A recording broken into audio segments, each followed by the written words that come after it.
So, peaks and valleys, more directional fabric.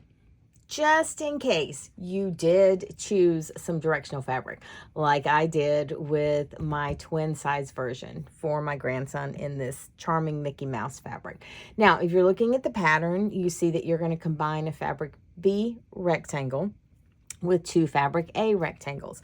And we're going to do the easy peasy draw a line and do draw a line, sew on a line, and flip, stitch and flip method. And that's great.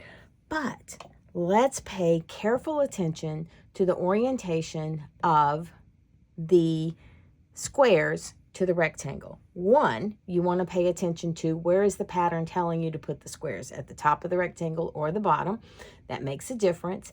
And then two, let's look at our squares. Now watch what happens if I take this square like it's presented. So you can see it's going the same direction as the rectangle. So if I just flip this over, if I were to draw a line corner to corner and sew, look at what happens when I flip. Mickey and Minnie are turned sideways, and I don't want Mickey and Minnie turned sideways. I want them right side up.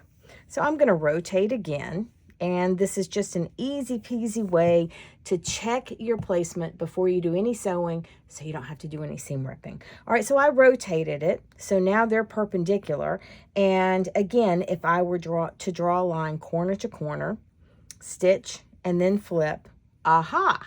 Look at this. Now Mickey and Minnie are going the correct direction. So I really recommend this. Just test out, just place your fabric right sides together, fold back and see if I were to sew with this orientation, is my fabric going to present correctly? And it's going to save you a ton of time seam ripping because you're unhappy about your fabric placement. So hope that helped. Until next time, happy stitching.